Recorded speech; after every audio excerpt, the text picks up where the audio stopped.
کہ یہ لوگ قرآن پڑھیں گے لیکن قرآن حلق سے نیچے نہیں اترے گا، یعنی عمل نہیں ہوگا، قرآن یہ صرف پڑھنے تک ہی محدود رکھیں گے۔ تو آپ قرآن کو پڑھنے کے ساتھ ساتھ سمجھنے کی کوشش کریں۔ قرآن پڑھنے سے ایمان بڑھتا ہے۔ اللہ تعالیٰ نے قرآن میں فرمایا وَإِذَا تُلِيَتْ عَلَيْهِمْ آيَاتُهُ زَادَتْهُمْ إِيمَانًا وَعَلَىٰ رَبِّهِمْ يَتَوَكَّلُونَ کہ مومنوں کی صفت میں سے کہ قرآن جب پڑھا جاتا ہے نا تو ایمان کے اندر اضافہ ہوتا ہے، ایمان بڑھتا ہے۔ آپ اگر غور و فکر کے ساتھ پڑھیں گے تو اس سے اور زیادہ ایمان کے اندر مضبوطی آئے گی، آپ کا ایمان اور مضبوط ہوگا، پختہ ہوگا۔ تو قرآن کریم کی تلاوت آپ کثرت سے کریں۔ قرآن کریم پڑھنے کا بہت زیادہ ثواب ہے۔ نبی صلی اللہ علیہ وسلم کی حدیث ہے، جیسا کہ بتلایا کہ دیکھیے یہ قرآن اور روزہ دونوں سفارش کریں گے، دونوں سفارش کریں گے۔ اور یہ قوت، بولنے کی جو قوت ہے، اللہ رب العالمین جس سے چاہے گا بلوا سکتا ہے، یہ کوئی شک والی بات نہیں ہے۔ جس سے چاہے اللہ رب العالمین بلوا سکتا ہے، اور قرآن وہاں سفارش کرے گا۔ بلکہ حدیث کے اندر یہ بھی آتا ہے نا کہ سورہ بقرہ اور سورہ آل عمران دونوں اللہ سے یہ جھگڑیں گے، دونوں صورتیں جھگڑا کریں گی، یہاں تک کہ پڑھنے والوں کے حق میں وہ سفارش کریں گی۔ تو قرآن کریم اپنے پڑھنے والوں کے حق میں سفارش کرے گا۔ آپ قرآن کریم کو کثرت سے پڑھیں۔ نبی صلی اللہ علیہ وسلم کی حدیث ہے کہ آپ صلی اللہ علیہ وسلم نے فرمایا من قرأ حرفا من کتاب اللہ فلہ حسنہ، کہ جو قرآن کریم، یہ جو اللہ کی کتاب ہے، قرآن یہ اللہ کا کلام ہے، اس سے کوئی ایک حرف پڑھتا ہے تو ایک نیکی ہے، اور ایک نیکی کا بدلہ والحسنۃ بعشر امثالھا، آپ نے فرمایا 10 گنا ہے۔ ایک پڑھیں گے تو 10 پڑھنے کا ثواب ملے گا، 10 گنا ملے گا۔ اور آپ نے کیا فرمایا لا اقول الف لام میم ولکن الف حرف ولام حرف ومیم حرف، کہ میں نہیں کہتا کہ الف لام میم یہ تینوں ایک حرف ہے، بلکہ الف الگ ہے، لام الگ ہے، میم الگ ہے، یعنی الف لام میم پڑھتا ہے تو 30 نیکی حاصل کر لیتا ہے۔ قرآن سفارشی بن کر کے آئے گا۔ قرآن کریم حدیث کے اندر ہے، نبی صلی اللہ علیہ وسلم نے فرمایا اقرأوا القرآن فإنه يأتي يوم القیامة شفیعا لأصحابہ، کہ قرآن پڑھا کرو، قیامت کے دن یہ قرآن اپنے پڑھنے والوں کے لیے سفارشی بن کر کے آئے گا، شفاعت کرے گا، قرآن کرے گا۔ قرآن یہ آپ کے حق میں گواہی دے گا، آپ کے خلاف بھی گواہی دے گا۔ حدیث کے اندر ہے، نبی صلی اللہ علیہ وسلم نے فرمایا والقرآن حجۃ لک او علیک، کہ قرآن آپ کے حق میں حجت ہے یا آپ کے خلاف میں حجت ہے، یعنی اگر آپ عمل کرتے ہیں، اس کے حساب سے زندگی ڈھالتے ہیں تو آپ کے حق میں یہ وہاں گواہی دے گا، یہ دلیل ہے، یہ حجت ہے۔ اور اگر آپ اس پر عمل نہیں کرتے ہیں، اس کو چھوڑ دیتے ہیں، تو یہ آپ کے خلاف جائے گا۔ قرآن میں اللہ تعالیٰ نے رسول کے بارے میں کہ رسول وہاں کیا کہیں گے کہ اللہ میری قوم نے اس قرآن کو چھوڑ رکھا تھا۔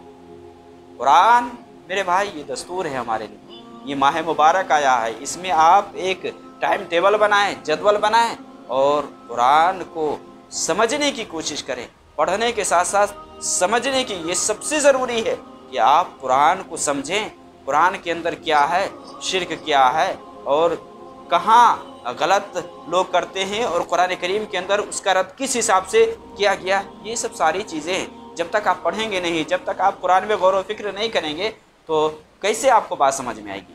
تو یہ قرآن بڑی عظیم کتاب ہے۔ قرآن یہ ذکر و اذکار میں سب سے افضل ہے، سب سے بہتر ہے، ذکر و اذکار میں سب سے بہتر ہے۔ آپ سلف سے دیکھیں کہ سلف تراویح میں تو پڑھتے تھے، عام دنوں میں بھی 6 دن میں 7 دن میں قرآن ختم کرتے تھے، اس حساب سے کم دنوں میں بھی قرآن ختم کرنے کی بات آئی ہے۔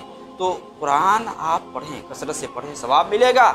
لیکن جو اہم ہے، جو خاص ہے، وہ یہ ہے کہ اس قرآن کو سمجھنے کی کوشش کریں۔ قرآن پڑھنے کے بارے میں، قرآن پہ عمل کرنے کے سلسلے میں بہت ساری دلائل، یعنی بہت سارے حدیثیں ہیں اللہ کے نبی صلی اللہ علیہ وسلم کی۔ تو یہ جو قرآن ہمیں ملا ہے، ہمیں چاہیے کہ اس قرآن سے زیادہ سے زیادہ فائدہ اٹھائیں اور اس قرآن کے اندر غور و فکر کریں۔ ماہ مبارک ہے، اس ماہ مبارک میں خصوصی طور سے قیام کی حالت میں ہو یا چاہے اور حالت میں ہو، آپ کو جب جب ٹائم ملتا ہے، ہر نماز کے بعد آپ ایک روٹین بنائیں، 2 پیج 4 پیج اس حساب سے روزانہ کے حساب سے آپ پڑھیں اور سمجھنے کی کوشش کریں۔ نبی صلی اللہ علیہ وسلم قیام کرتے تھے، قرآن کریم